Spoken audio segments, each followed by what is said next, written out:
नमस्ते बच्चों, आज हम पढ़ने जा रहे हैं कक्षा 10वीं अध्याय 2 वास्तविक संख्याएं प्रश्नावली 2.4। प्रश्न संख्या 1 जो इस प्रकार है, लंबी विभाजन प्रक्रिया का उपयोग न करते हुए बताइए कि निम्नलिखित परिमेय संख्याओं के दशमलव प्रसार शांत है या अशांत आवर्ती। तो पहले हम चर्चा कर लेते हैं कि शांत और अशांत दोनों में क्या फर्क है और किस प्रकार से हम ज्ञात करते हैं दशमलव प्रसार शांत और अशांत। तो यहाँ पर देखिए, शांत के लिए मैं उदाहरण ले रही हूँ 3/4 जो संख्या है वो 3/4 है। तो 3 में हमें भाग लगाना है, 4 का भाग नहीं लग रहा है, हम 0 लगा रहे हैं और यहाँ पर भी हम दशमलव लगाएंगे। तो कितनी बार भाग जा रहा है? 7 बार भाग जा रहा है। तो हमें क्या प्राप्त हुआ? शेषफल 2 प्राप्त हुआ। तो यहाँ पर देखिए हम 0 एक और यहाँ लगा लेते हैं और कितनी बार भाग जा रहा है? ये 5 बार भाग जा रहा है। 5 बार भाग जाने पर 20 में से 20 गया, शेषफल हमें 0 प्राप्त हुआ और वो दशमलव प्रसार है वो है 0.75, यानी कि शांत दशमलव प्रकार को हम इस प्रकार से समझ सकते हैं कि किसी भी परिमेय संख्या में Q का भाग लगाने पर P में अगर कुछ अंकों के बाद शेषफल 0 प्राप्त हो जाता है तो वो जो दशमलव प्रसार है वो हमारा शांत दशमलव प्रसार है। और अब चर्चा करते हैं अशांत पे। तो अशांत के लिए मान लीजिए उदाहरण है 5/7। उससे पहले मैं चर्चा कर लेती हूँ 3/10/3 पे। तो 10/3 है, 10 में हमें भाग लगाना है 3 का। कितनी बार भाग जा रहा है? 3 बार। तो क्या शेषफल? 1। यहाँ पर हम दशमलव लगाएंगे और इस प्रकार से ये 3 निरंतर जो है क्या मिलेगा हमें? 3.333। कभी भी हमें जो शेषफल है वो 0 प्राप्त नहीं होगा। और यहाँ पर देखिए आवर्ती एक संख्या जो है बार बार रिपीट हो रही है, पुनरावृत्ति हो रही है। तो इस प्रकार का जो दशमलव प्रसार जो होता है वो होता है अशांत आवर्ती। जैसे 10/3 है। अब हम चर्चा करते हैं 5/7 पे। तो पहला जो है उदाहरण वो हम ले रहे हैं 10/3 जो हमें मिला था 3.333 निरंतर 3 पुनरावृत्ति हो रही थी 3 की। अब हम चर्चा करते हैं 5/7 पर। यहाँ देखिए हमें क्या करना है, हमें 5 में 7 का लगाना है बार। कितनी बार भाग जाएगा? नहीं जा रहा है, 0 लगाएंगे और यहाँ पर भी हम इस प्रकार से 0 दशमलव लगाएंगे। अब यहाँ 7 बार जा रहा है भाग, 7 7 49। तो यहाँ पर ये 1 हमें शेषफल मिला और अब दशमलव लग चुका है तो यहाँ पर हम जो है वो 0 लगाते रहेंगे। तो यहाँ पर हमें क्या मिलेगा? तो ये कितनी बार यहाँ पर हम उतारेंगे? 0। जैसे हम 0 उतार रहे हैं, कितनी बार भाग जा रहा है? ये भाग जा रहा है 1 बार। तो ये हो गया 7। अब 10 में से गया 7, तो 10 में से 7 घटाने पर शेषफल हमें क्या प्राप्त हो रहा है? 3।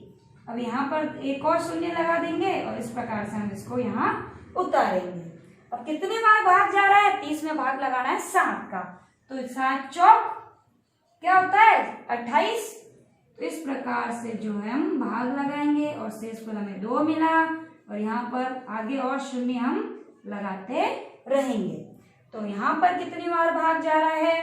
तो भाग जाएगा ये 2 बार, 7 दूनी 14 और शेषफल हमें क्या मिलेगा? शेषफल मिलेगा 6। अब और आगे 0 है, इस प्रकार से और आगे लगा देंगे। अब कितनी बार भाग जाएगा? हाथों आटी 56। तो भाग जा रहा है 8 बार। तो ये हमें मिला 56। अब शेषफल क्या मिलेगा? शेषफल मिलेगा 4 और इस प्रकार से और आगे हम और 0 लगाते रहेंगे और ये हो गया 40। तो कितनी बार भाग जा रहा है? भाग जा रहा है ये 5 बार, 7 पंजा 33। शेषफल हमें मिल रहा है 5। अब देखिए शुरुआत में शेषफल हमारे पास हम किस में किसका भाग लगा रहे थे? 5/7। तो 5 जो है पुनः वो 5 मिल गया और पुनः 5 मिलते ही सारी की सारी संख्याएं की क्या होगी? पुनरावृत्ति होगी, रिपीट होगी। तो रिपीट होने पर जो है इसका जो दशमलव प्रसार है इस संख्या का, इस परिमेय संख्या का, वो हमारा हो जाएगा अशांत आवर्ती। तो जैसे 10/3 है, 5/7 है, ये किसका उदाहरण है? अशांत आवर्ती का। तो इस प्रश्नावली में जो हमें पढ़ना है उसमें हमें ये ध्यान रखना है कि कोई भी परिमेय संख्या है और जो Q का रूप है किस प्रकार से हो तो हम इसको शांत बताएंगे, और किस प्रकार से नहीं होगा तो हम उसको अशांत बताएंगे। देखिए यहाँ पर जो है हमें चर्चा करनी है, इस संख्या को लिखा गया है P/Q के रूप में। तो P जो है, अंश जो है वो 15 है और हर जो है वो 1600 है। ध्यान रखिए Q जो है वो कभी भी 0 के बराबर नहीं होगा। परिमेय संख्या की ये परिभाषा है। तो यहाँ पर जो है हमें Q यानी कि जो हर है वो किस रूप में होना चाहिए? 1600 जो है यानी कि जो Q है वो किस रूप में प्राप्त होने चाहिए? वो हमें प्राप्त होने चाहिए 2m गुणा 5m के रूप में। इस प्रकार अभाज्य गुणनखंड करने पर जो हर का मान है इस तरह का आता है, तब तो हम लिखेंगे दशमलव प्रसार शांत है, और इस प्रकार का नहीं होता तब हम बताएंगे दशमलव प्रसार जो है वो है अशांत। तो अब हमें जो है वो 1600 का करने हैं अभाज्य गुणनखंड। तो हम करते हैं 1600 के अभाज्य गुणनखंड। तो यहाँ पर देखिए हम 2 का लगा रहे हैं भाग, तो यहाँ पर जो है सीधा का सीधा 8 और भाग जा रहा है और ये 0 0 आ जाएगा। अब 2 का और भाग लगा रहे हैं, पुनः भाग लगा रहे हैं। तो इस प्रकार से हमें जो है 400 में 2 का भाग लगा है 200, 200 में लगा है 100 और 100 में लगाने पर 50 और 50 में भाग लगाने पर क्या प्राप्त होगा? 25। अब देखिए 2 का भाग नहीं जा रहा है, अब हम किसका भाग लगाएंगे? अब हम लगाएंगे 5 का भाग, तो 5वां, और इस प्रकार से हमें जो है इसके अभाज्य गुणनखंड प्राप्त हुए।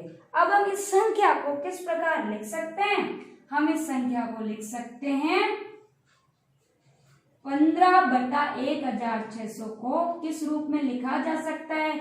2 कितनी बार है? 1 2 3 4 5 6, तो हम लिख सकते हैं 2 की घात 6 गुणा 5 कितनी बार आया? 2। तो यहाँ पर देखिए हमें जो हर का मान प्राप्त हुआ वो क्या प्राप्त हुआ? वो 2 की घात m गुणा 5 की घात n के रूप में, जहां पर m और n क्या है? ऋणात्मक पूर्णांक है। ऋणात्मक पूर्णांक का मतलब है नॉन नेगेटिव इंटीजर्स, यानी इनका मान ऋणात्मक नहीं आएगा, शून्य आ सकता है और धनात्मक संख्याएं हैं वो आ सकती है।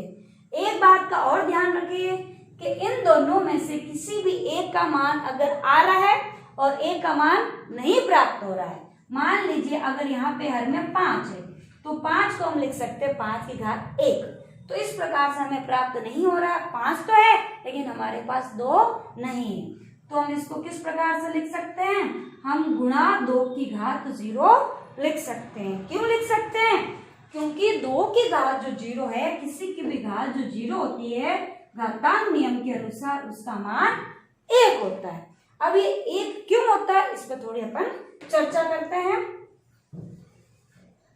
देखिए मैं आपको समझा रही हूँ। मान लीजिए जो ये पन्ना है, पेज है, उसको आधार जो ए है उसको मैं क्या मान रही हूँ? उसको मैं 2 मान रही हूँ, और इस प्रकार से जो आधार 2 माना वो है अपना पन्ना, पेज जो है उसको मैं 2 मान रही हूँ।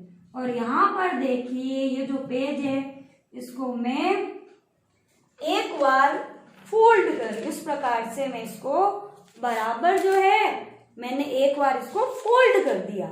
तो जैसे ही मैंने एक बार फोल्ड किया ये जो पेज है वो 2 भागों में विभक्त हो गया, 2 भागों में बट गया।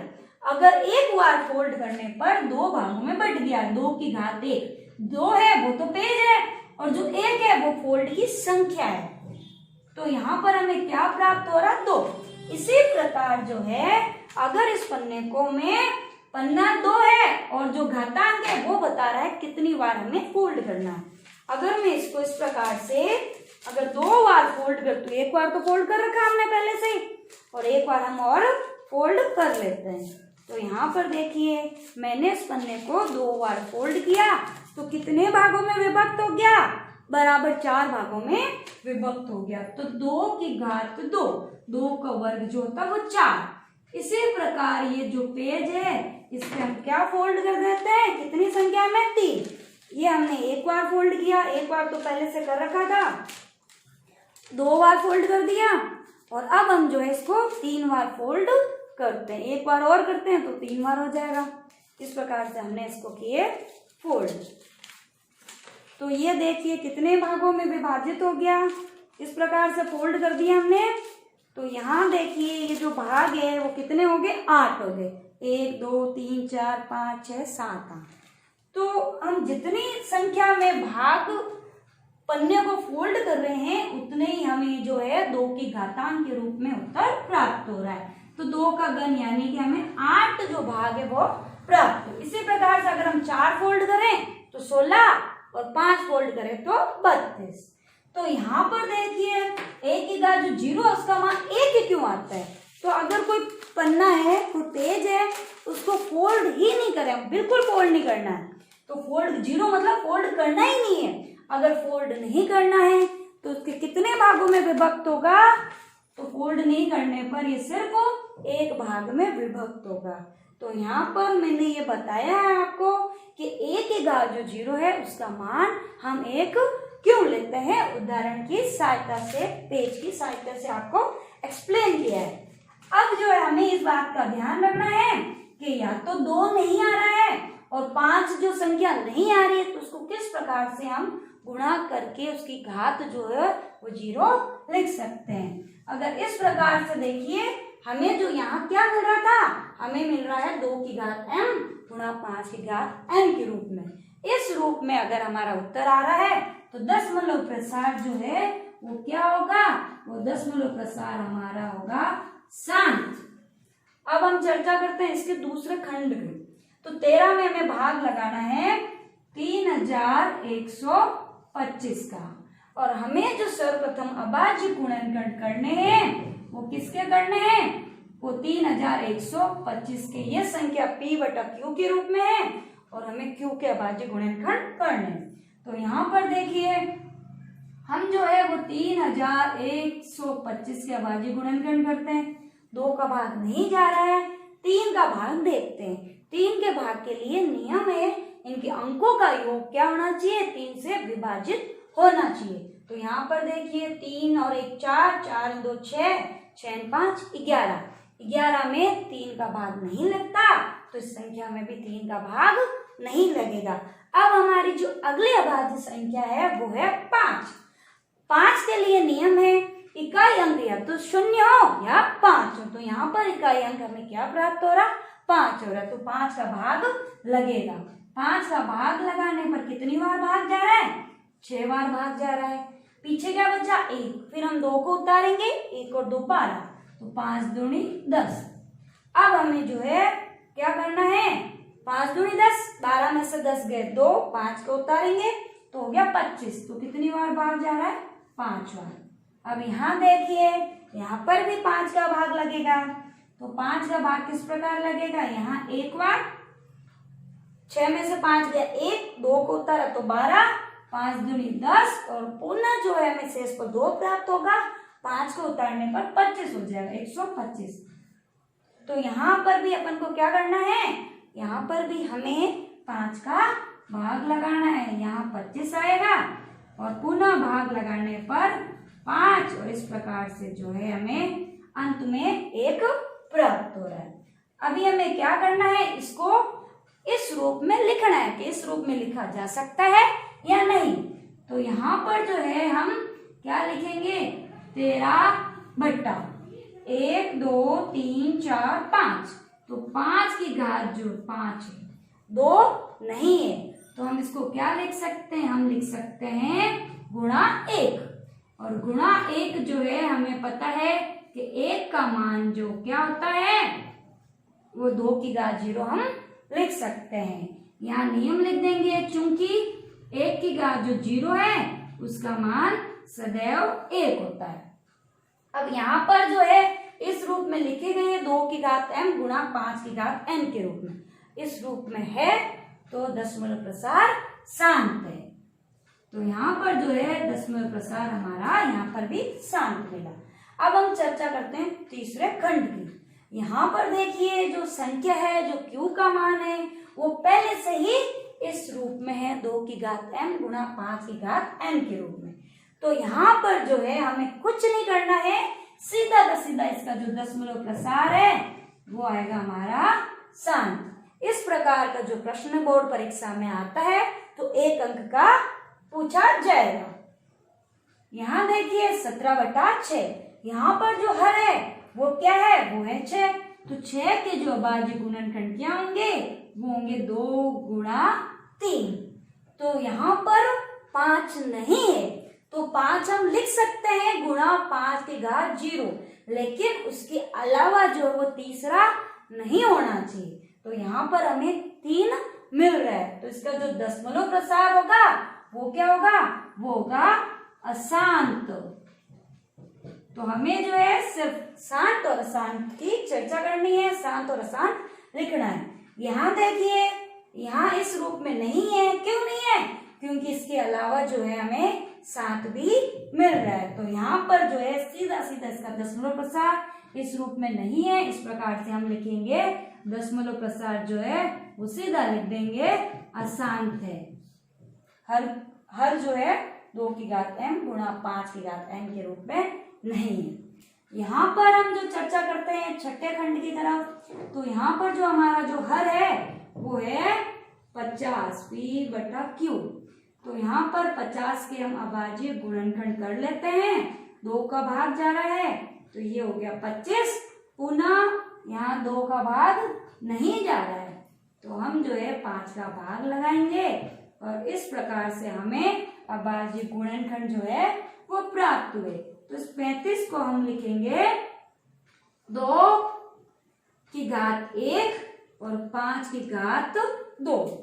यहाँ देखिए 2 की घात m गुणा 5 की घात n के रूप में हमें जो है वो q का मान प्राप्त हो रहा है। अगर इस रूप में प्राप्त हो रहा है तो हम जो है हम लिखेंगे दशमलव प्रसार जो है वो हमारा है शांत। और अब हम चर्चा करते हैं 7वें खंड पर। तो ये जो संख्या है हमारी परिमेय संख्या वो है 7/80। तो सर्वप्रथम हमें क्या करना है, हमें 80 के अभाज्य गुणनखंड करने हैं। तो 80 के अभाज्य गुणनखंड है वो क्या होंगे, 80 में 2 का भाग जा रहा है 40, पुनः 2 का जा रहा है 20, 2 का जा रहा है तो ये हो गया हमारा 10 और 2 जा रहा है पुनः, और अंत में जो है वो 5 का भाग लग रहा है। तो इसके जो अभाज्य गुणनखंड है इसको हम इस प्रकार से लिख सकते हैं, बराबर है 7/2 कितनी बार, 1 2 3 4, तो 2 की घात 4 गुणा 5 की घात 1। तो ये हमारा जो दशमलव प्रसार है वो 2 की घात m गुणा 5 की घात n के रूप का है। इस कारण जो है इस वजह से जो है दशमलव प्रसार हमें क्या मिल रहा है, वो मिल रहा है हमें दशमलव प्रसार जो है वो हमारा क्या है, शांत दशमलव प्रसार है। आज के लिए इतना ही, धन्यवाद।